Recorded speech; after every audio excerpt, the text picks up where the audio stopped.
magic. She still can't even stand. She's so wobbly.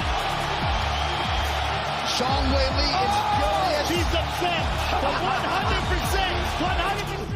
Oh, what a time to be alive. Welcome everyone to a brand new edition of XK Picks, episode 116. Today is Monday, July 1st, 2024.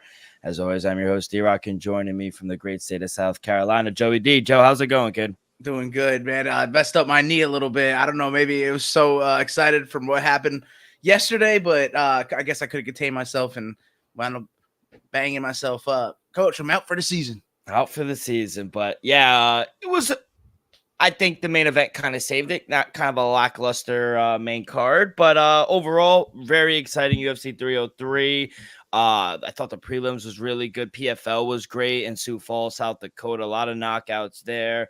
Teofimo Lopez, what a performance by him. But I think the weekend goes to Jesse Rodriguez. I mean, just dominated that fight as well. We got some news towards the end of the show.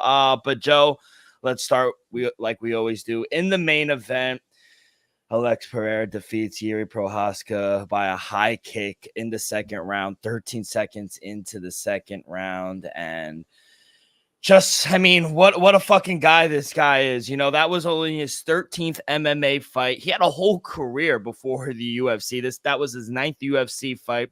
He becomes the 7th fighter in history to earn a finish by 4 or more different strike techniques.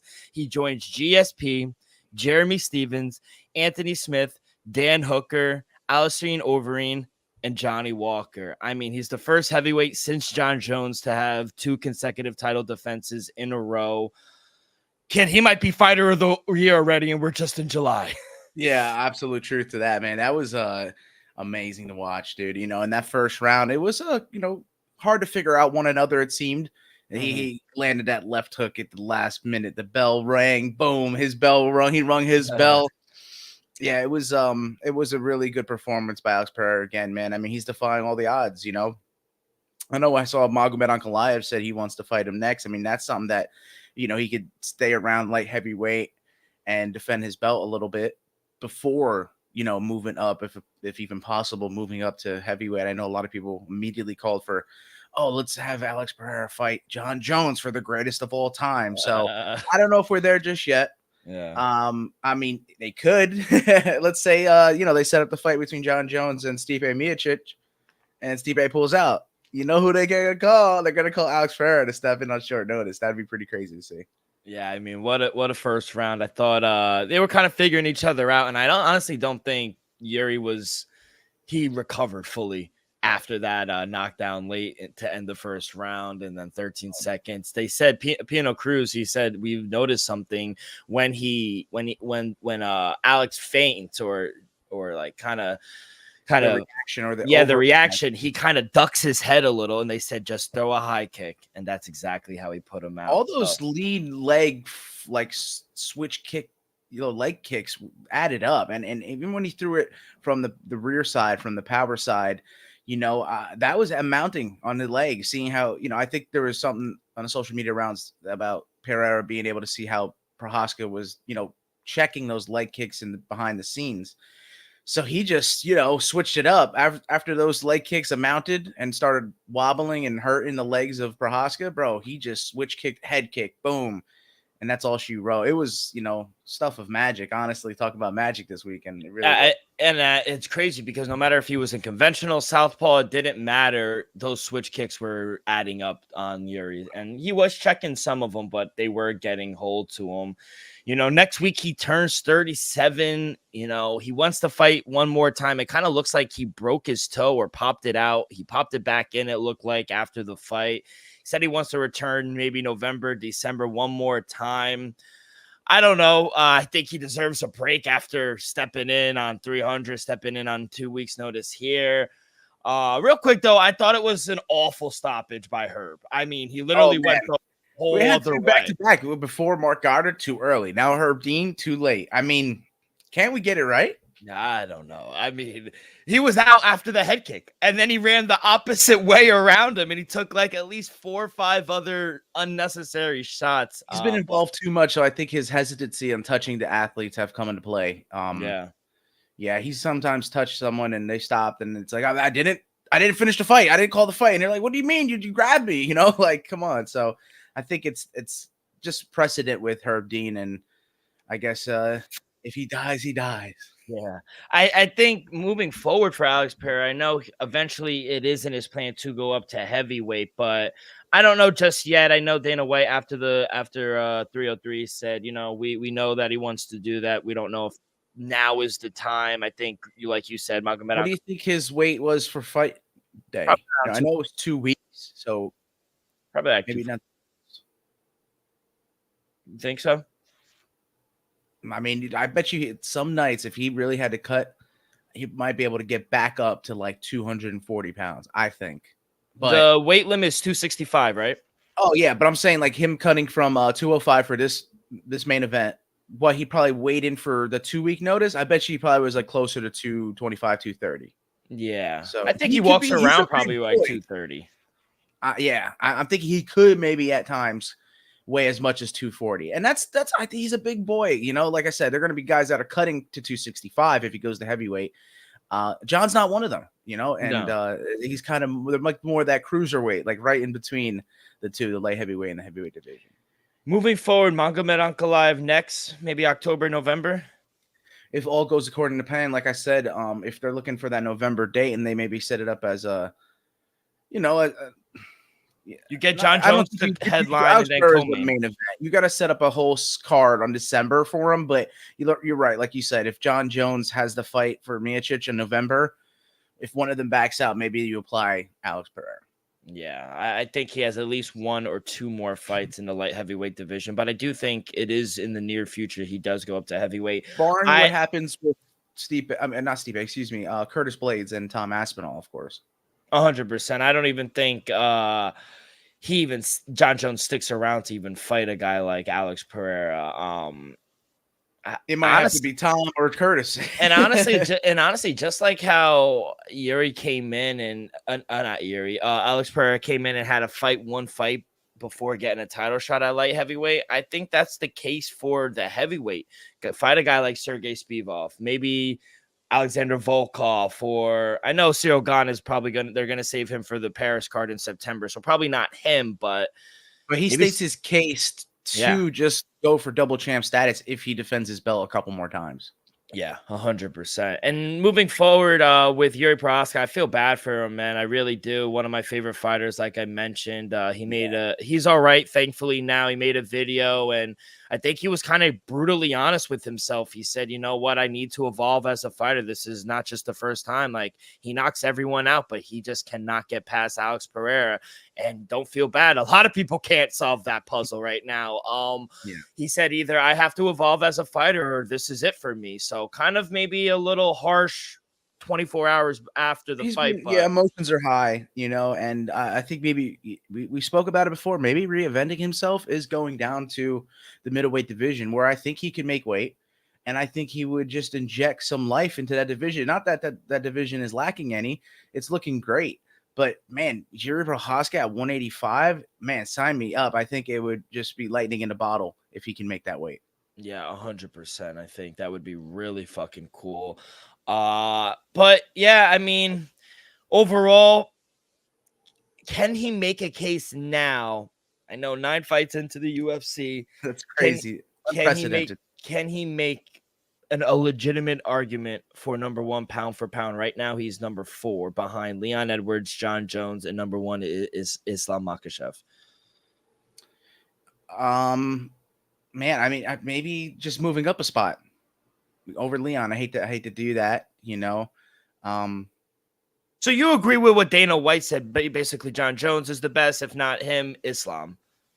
Yeah, it's interesting because he was really talking highly about John Jones, and which is crazy. Islam was disregarded in a bit because it's like, John should really be number 1. If we say, so who's making the rankings? That means Dana definitely doesn't have final say. It's just who's making the rankings. Is there a council, a cabinet of people, or is it the matchmakers? And they're like, you know what, that's the ratings. Do they take it from other places? I don't know. So it just seems that obviously Dana doesn't have a say in the rankings. Did you see him? He kind of got into an altercation and kind of a back and forth with a reporter after the fight. Yeah. Like, what are we even arguing about here? Yeah, he was like, how did we even end up here? I kind of They kept agree with Dana, pushing, if I'm though. being honest. I mean, he got hurt. And it is what it is. He got hurt, but yeah. Speaking of injuries, setbacks, cancellations, sicknesses, geez, Dan a lot of Ige. movement. I'll say this, 2 words to describe him: world class. I mean, he's a gangster stepping in on 3 hours notice. Kind of feel bad for Brian Ortega. I hope he's all right. He had 103 fever. He went to the hospital. He was sick after weighing in, sick after the ceremonial weigh-ins. He went to sleep, tried to get better. He woke up sweating. He even had a more larger fever. So eventually, thank God they didn't cancel the fight. And you got to give credit. We all give credit to Dan Ige, but we got to give credit to fucking Diego Lopez as well for not just one canceled fight, for 2, and being like, fuck it, I'll fight at 165. Like, just taking it, and he gets a unanimous decision, 29 to 28 times 3. What a fucking fight. Yeah, as I say, talking about being professional as Dan Ige was, taking that quick flight. I mean, he was in his like Rajay Davis era right there. You're getting called over during a trade, hopping on a flight, landing, knocking it out the ballpark. But Diego Lopez has just proved his level. He is a really good featherweight fighter. And that's what Dana White said, that this was a featherweight fight, even though it was at 165. You had to weigh in officially. Dan Ige did. You had to make some sort of weight. So they did 165. Then the questions arose that, are we going to make a 165-pound division? No, there was just basically a catch-weight bout. But 2 featherweight fighters, Diego Lopez was a professional. He did what he had to do, looked good while doing so. I think the performance he had against Dan Ige, I think he would have had a good performance against Brian Ortega.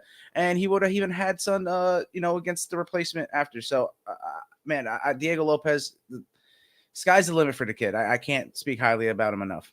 Yeah, kid is legit. It was definitely a featherweight fight. And give credit to Dan Ige. I thought he had some really good moments. And, I think Diego Lopez, I think he needs to work a little on his condition, because it looked like in the 3rd round, which he lost on all 3 judges' scorecard, he was kind of fading a little bit here in the 3rd round. So it does put into question, how will he fare in a main event, because he is main event worthy eventually. Yeah. So we'll see. But sky is the limit for Diego Lopez. I mean, this is so unprecedented. I mean, 4 canceled fights, and for him to come around, he lives in Vegas. Sean Strickland, Eric Nicksick was in the corner for Roman Dolidze the fight before, had to run back in the back room for his boy Dan Ige. I mean, coach of the year again, maybe. Yeah, absolutely. Yeah, it was a good fight. I thought Anthony Smith did all right. But man, Dolidze, kind of legitimizing himself, fighting another number 10 ranked guy, just a weight class above him. I thought that was very interesting. I thought that was cool to kind of see how guys can compete amongst the weight classes. So yeah, both ranked number 10. The smaller guy won, and he looked smaller too, but yeah, he did a great job, Roman Dolidze. I mean, what the fuck? He was kind of showboating there in the 3rd round, and Anthony Smith was just laughing and high-fived him. Punch him in the fucking face. What are we doing here? I mean, Roman Dolidze, great performance. 30, 27, 29, 28 times 2. And now he's a top 10, essentially, in the middleweight division and light heavyweight division. Yeah. What do you see moving forward for him? Man, I mean, that's a good thing for the UFC. They got him. They could do anything they really want with the guy. Where do you think he goes? Middleweight or light heavyweight? I think he's going to probably stick fighting. His next fight's probably going to be a middleweight. But, if there's like a fight with like Dominic Reyes, who, just because now coming off a win and wants to stay ranked, maybe you can legitimize them that way. If he says, you know what, I might want to go to light heavyweight, maybe I'll fight him. There's a lot of names. Johnny Walker coming off the KO loss, I don't know, but at that ranking, he's going to have to put up for grabs sooner or later. So if Roman Dolidze can go and, beat Anthony Smith and then beat Johnny Walker, boom, he's in the top 10 of both weight classes, just like we had with RDA, Hamza, you name it, a bunch of guys. And I mean, Alex Pereira, the champ we just talked about. Yeah, I mean, that's who called him out on Instagram. Dominic Reyes wants either Smith or Roman Dolidze at the Sphere. So we'll see if he gets his wish. But good win for Roman Dolidze. Thoughts on the doctor stoppage? I thought bad cuts though this weekend, man. Yeah. What were your thoughts on the cut? Right thing. It's the Yeah. right thing. Yeah, It was deep. It looked like a machete, honestly. Yeah, it's rough, and that's the thing. Like the blood's gonna keep pouring down. It's just a liability for them as a commission. They have to stop it if it's any brutal cuts like that, and that was bad, as we saw in the PFL, which we'll talk about next. But I mean, man, a bunch of cuts, and yeah, I think it was the right thing, even though it was the hard thing to do. Yeah, it was very hard, but Manabredo Silva was up the first round 10-9 on all three judges' scorecard going into that second And round. she could have fought, of course, in her head and as of her spirit. But the cut, man, it's just there's no controlling that. That's a doctor. It was just gushing. It was just going through her eye, her ear, her hair. She looked like, the cut was so deep. That elbow Macy threw was fucking lethal. So right stoppage. I thought it was the right call. Unfortunately, and she'll get a good matchup. I think Macy Chiasson now move up, but I think Myron Bonasilva will get a good matchup. And then the opener. Dublin, Ireland has their guy. Machado Gary defeats Michael Venom Page unanimous decision 29-28 times 3. That boring fight. Maya in the corner paid dividends, man. That wrestling aspect, dude. Boring fight, but he does get the job. And I think that says a lot on Michael Venom Page just based on, it's hard to make a fight against him and beat him look entertaining unless you knock him out, which I don't think a lot of people can do. So I know people were booing, but he did what he needed to do. And I think people booing means that it was the right game plan. It was the right thing. Yeah. People have been booing him prior to it. He needs to go in there, do business. He had a very entertaining fight week. He gave the analysts, the commentators some joy with bringing his son. I know I spoke about that. We saw him in person, man. We know how special the guy is. What you may not like about him personally, that's on you. But as a fighter, I think he's magnificent. Yeah, and I think a lot of the stuff on like social media with his family and whatnot's kind of getting blown over proportion. It's gone a little too far, and maybe it's also gotten stale and old.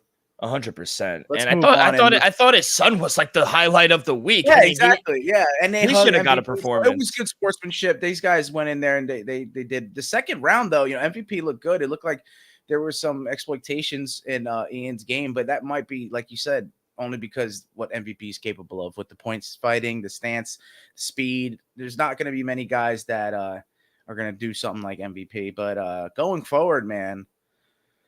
Ian Gary, that's why I first said like maybe the winner of this is going to get a fight with Shavkat Rakhmonov. So in essence, it's like you're not really a winner, you're like a loser in that regard, because I think that's a tough fight for anybody. I think whoever was going to win this fight was going to be one more fight away for a title shot. I do think that Shavkat has a claim to the throne.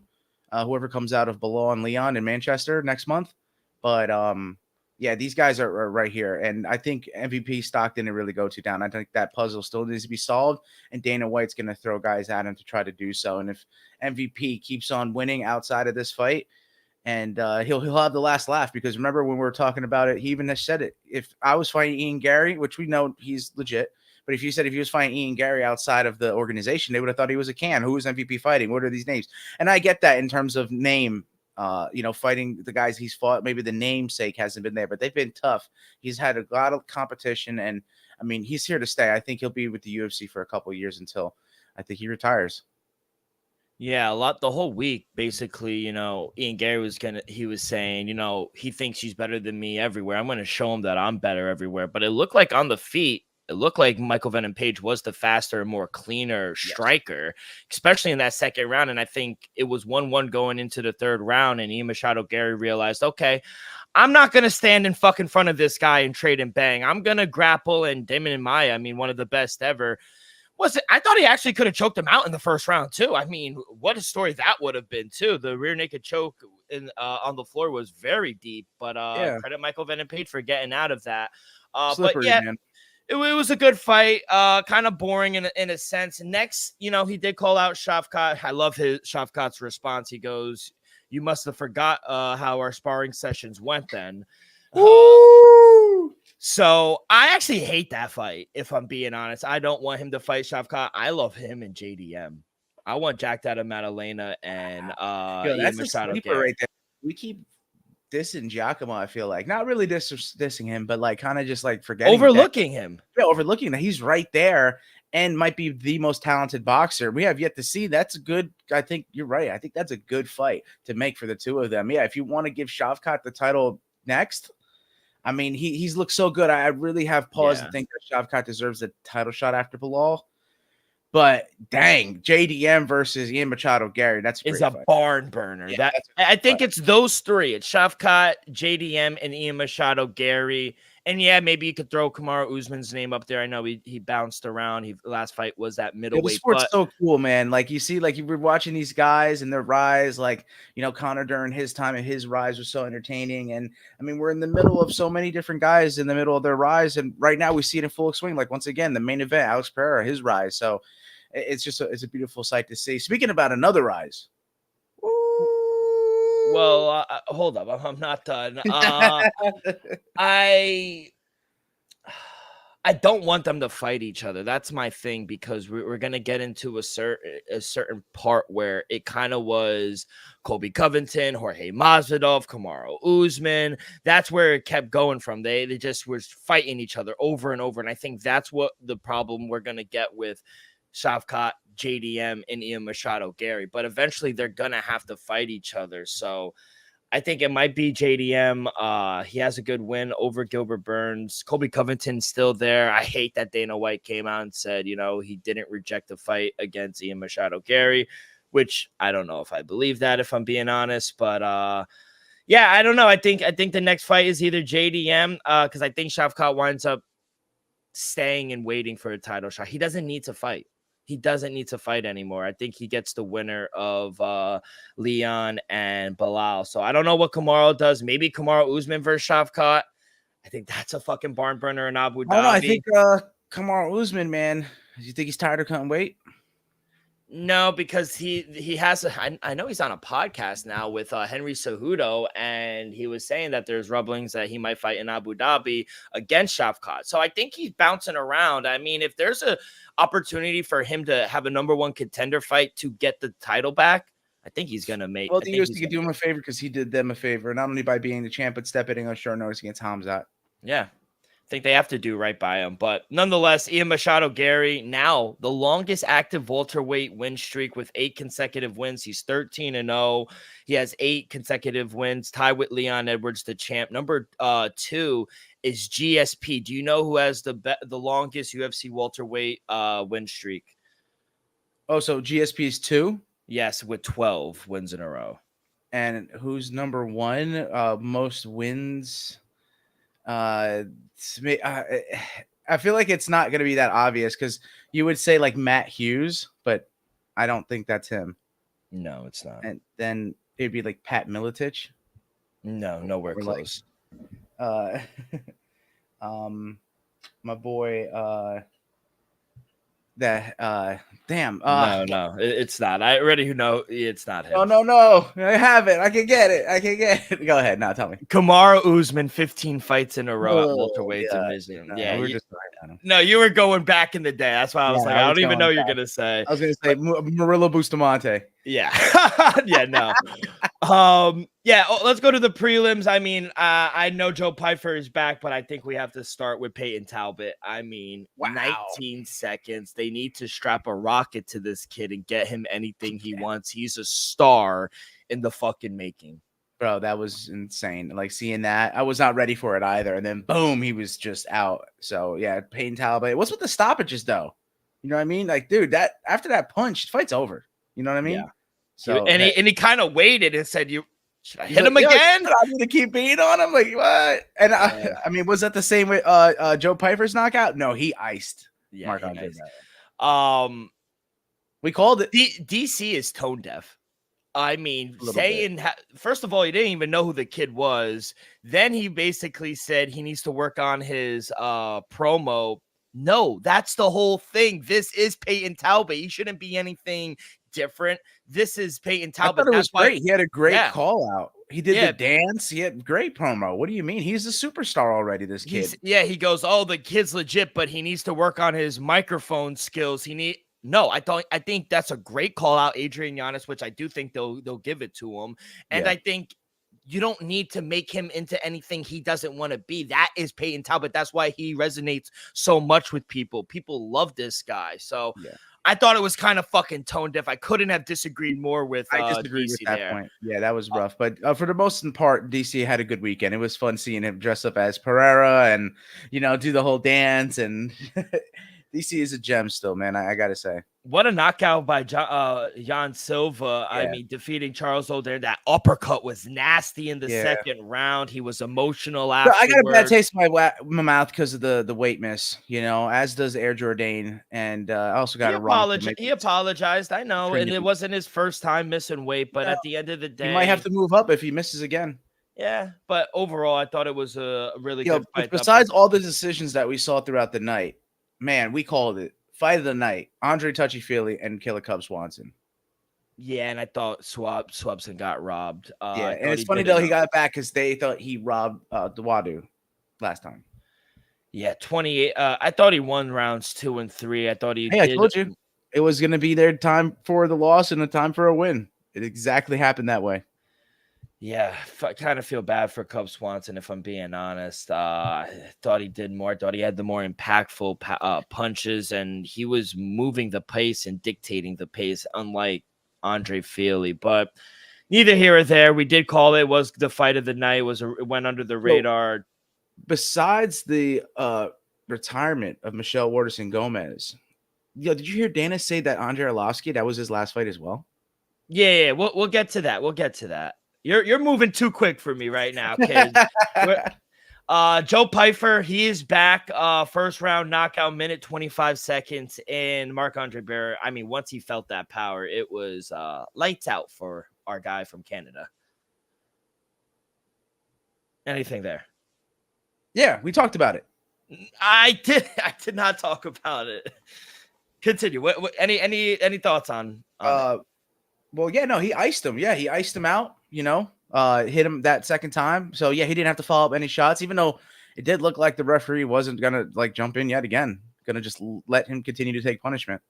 Yeah, very sad. But good for Joe Pyfer. He is back. People thought he kind of fraud checked him. I don't know if they fraud checked him with Jack Hermanson. He's a good fighter, Jack Hermanson. But glad to see Joe Pyfer back on the win column. Jillian Robertson. She defeated Michelle Waterson Gomez, unanimous decision, 30-27. There's even a 30-26. I thought the first round could have been a 10-8. She was not even competitive. Michelle Waterson, she put the gloves down. She retired. True, she's a pioneer. She's 6-8 in the UFC.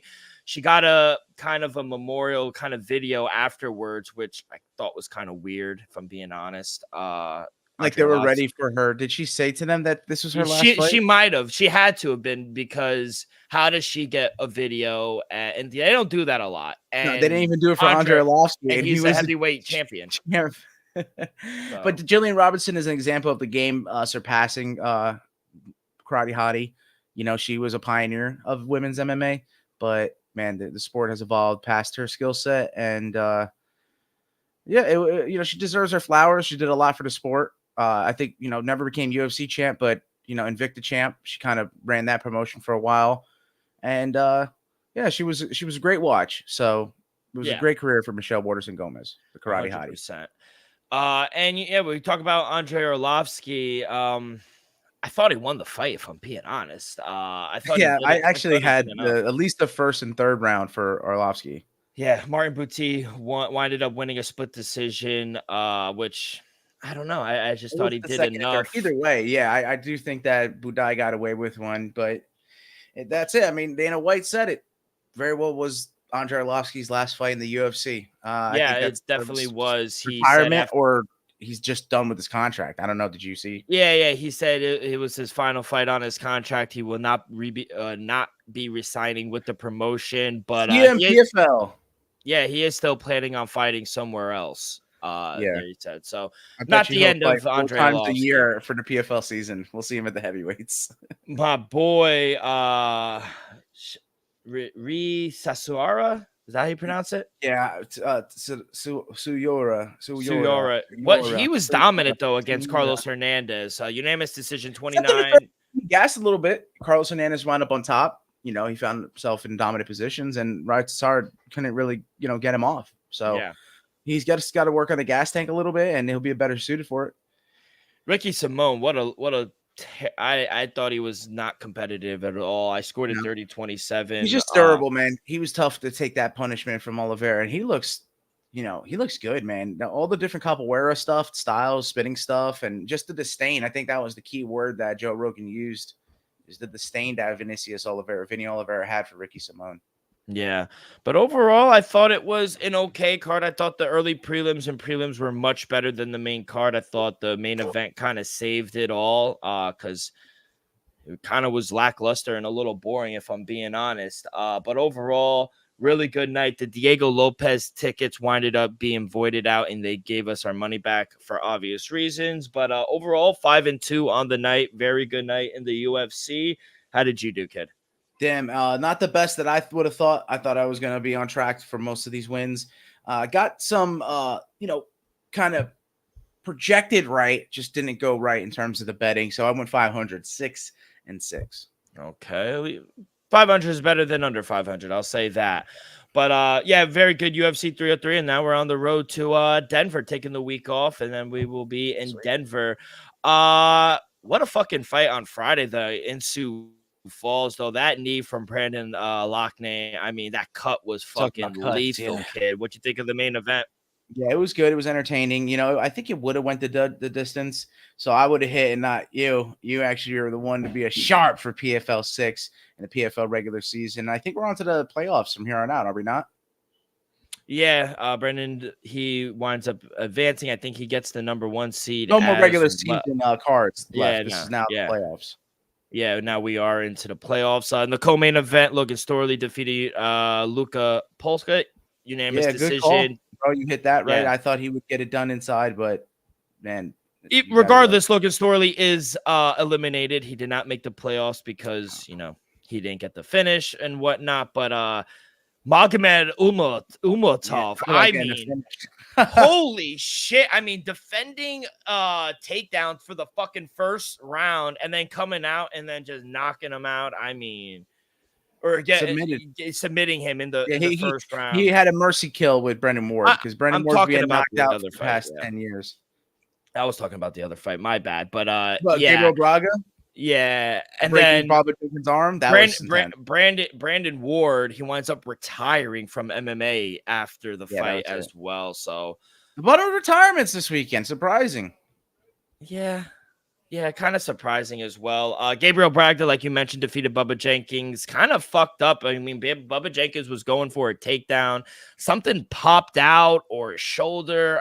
I don't fucking know. But, he does. Braga still misses the playoff spot for Brandon Loughnane. So Brandon Loughnane will fight Tamir Krizaev in the playoff. But, yeah, big win there for Gabriel Brogdon.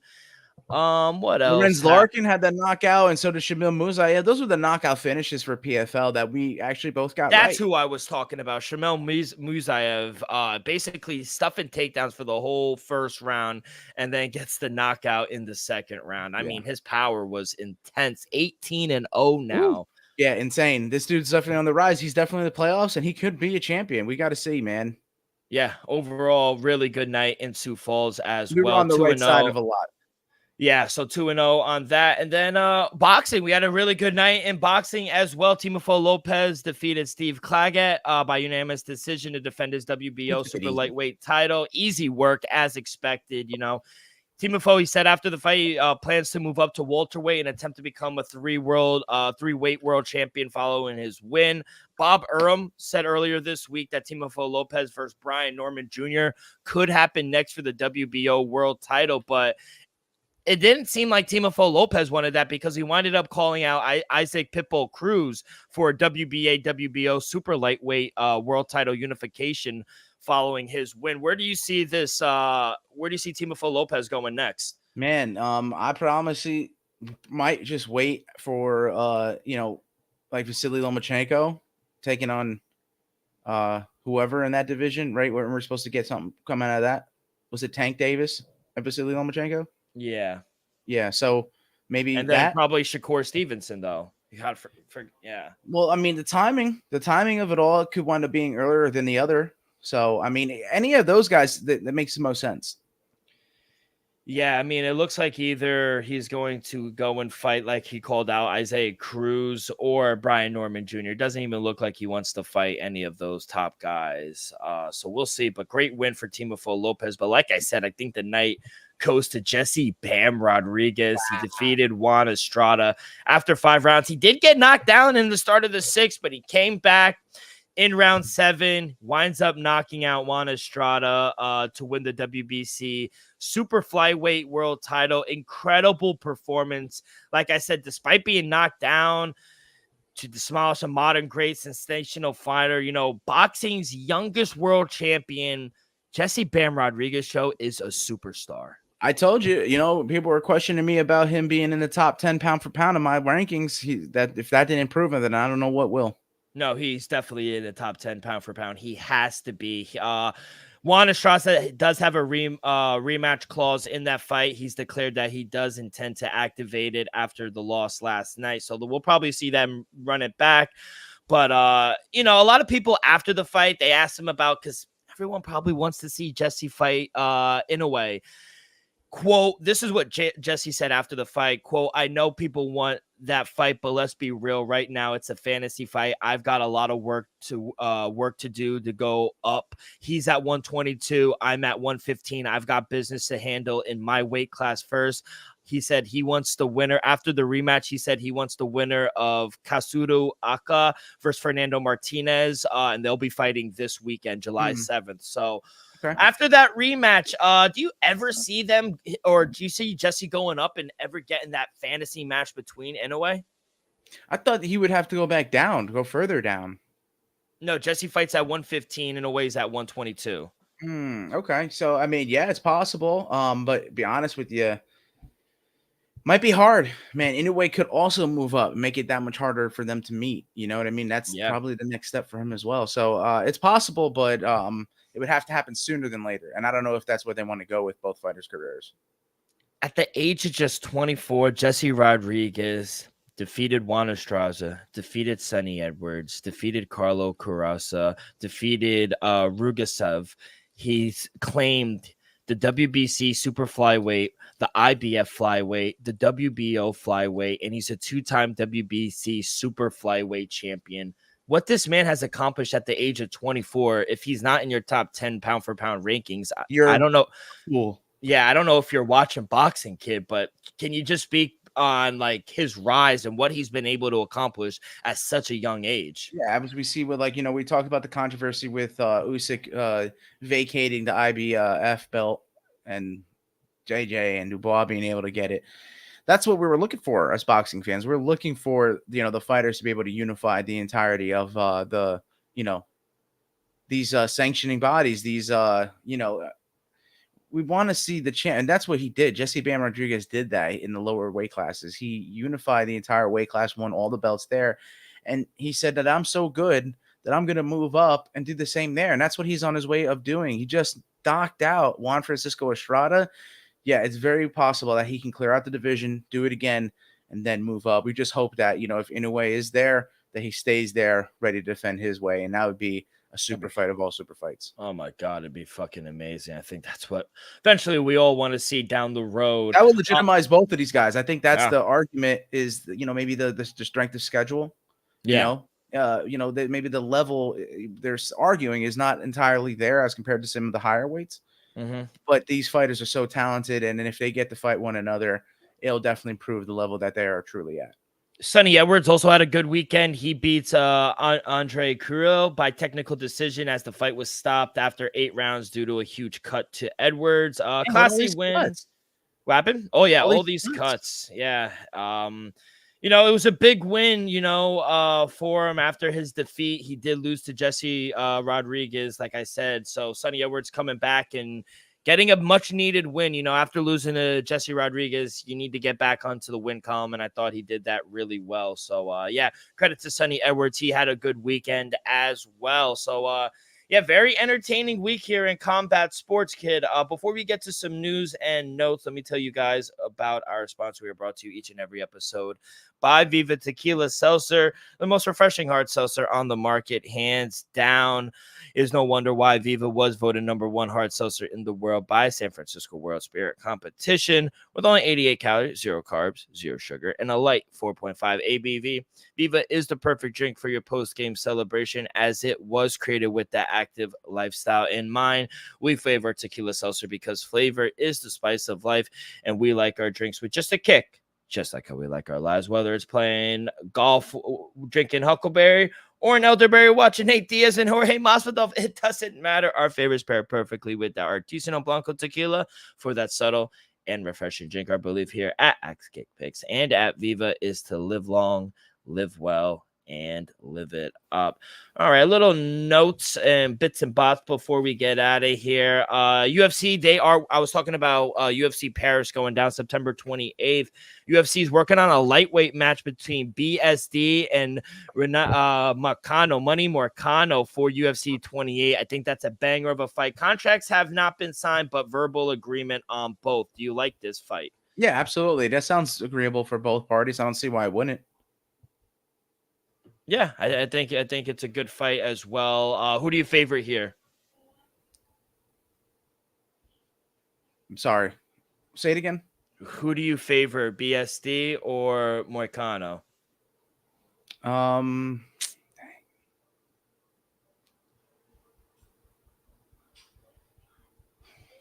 That's a tough fight, man. Maybe BSD. He might be able to match the grappling, and I think his hands will be a little bit better. I don't know. We all like the win on Moicano last time against Jalen Turner. I think Jalen Turner sold. He sold the bag. You know what I mean? I'm gonna lean BSD. I hate to do it. No, I agree. I think the hands are the difference maker there. Matt Schnell got a fight on the Sean Brady Gilbert Burns card, UFC Vegas 97 against Alessandro Costa. Do you like this fight for Matt Schnell? Ooh, I do not. That's maybe one of the few times that you've ever heard me say, no, I don't like that for a fighter. I do not like that. Costa is a tough fight. Yeah, I don't like that fight for Matt Schnell either. Edmund Shabazian. Why do they keep giving GM3 these fights? I mean, I don't like this fight either. GM3, August 24th, will take on Edmund Shabazian. Wow. They're trying to set Edmund Shabazian back up for success. You know, when he first broke into the UFC, they were trying to do so, and it derailed. He was a young superstar that they were trying to get a hold of, and it didn't work out. So now he's a little older, maybe a little more seasoned, and maybe he can get it done this time around. And if you beat a guy like GM3, I think, you're it's kind not of an easy in there. fight at all. No, and you got to worry about the submissions because he is very slick with them. 100, especially in that first round, like we always know. That's all I got for MMA. For boxing, though, WBC, they've now approved a 2-week extension for David Benavidez to choose between his WBC mandatory position. He does hold the WBC interim belts at both super middleweight and light heavyweight, but he has to decide, is he going to pursue Canelo Alvarez, or is he going to target the winner of Artur or Dimitri Bivol? What do you think? Because I know a lot of people want to see that Canelo Alvarez, but I actually want to see him against the winner of Artur Beterbiev and Dimitri Bivol. I think the winner of the Artur Beterbiev or Dimitri Bivol fight is just fair. I don't know. It makes more sense, does it not? Yeah, I think so. But a lot of people, it's the name. People want to see him against Canelo. I'm glad that they gave him an extra 2 weeks, though, because a lot of times they force your hand, the WBC or the IBF. They force your hand. Let's build more superstars instead of working off ones that already exist, I get it's the money fights and all that, but, how do we make more money fights? We start building the name of others. So exactly. But yeah, that's all the news and bits that I got for you guys this week. Off week here for the UFC. They're taking an odd week off before they head up to Denver. But we got boxing next week. We got Shakur Stevenson fighting here in New Jersey. I was looking at tickets, kid. Not too expensive, only like $50-$60. Will we see you there? Boots on the ground? Maybe we'll find out on Friday. It might be a game time decision, but I might. We also got Money in the Bank up in Canada, Toronto. And we have the legendary Nate Diaz taking on Jorge Masvidal in a boxing fight. So we're locked and loaded for next week. Joe, any plans for the rest of the week for you, kid? What do you got going on? Oh, no, just gonna, try to work past his knee injury, rehab a little bit, and we'll be locked and loaded for Friday, and that should be a fun one, and we'll keep it pushing after that. Yeah, yes, sir. Heal up, get ice and elevation. That's what they say, kid. Ice and elevation. Yeah, here now it's heat and compression, like the old Tim Lincecum method. Oh wow, old Timmy, huh? Hey, big time Timmy. Big time Timmy. I was more of a Dontrell Willis kind of guy. Oh, but, really? How about El Duque? Oh, Duke is a legend, kid. But this is an MMA pod. Kid, thank you so much. That is going to do it for this Monday edition of Axe Kick Picks. On behalf of our sponsor, Viva Tequila, Joey, I am D-Rock. Make sure you guys go follow on our social media, X and Instagram. If you miss an episode, no worries. You guys can find us on all your podcast apps, Apple Podcast, Spotify, Stitcher. We go live on YouTube as well, so make sure you guys hit that like button, subscribe, rate, give us a review. All that good stuff really helps the show grow tremendously. So be a friend, tell a friend. Everyone have a great week. Good luck on your wagers, and we will see you guys on Friday. Peace.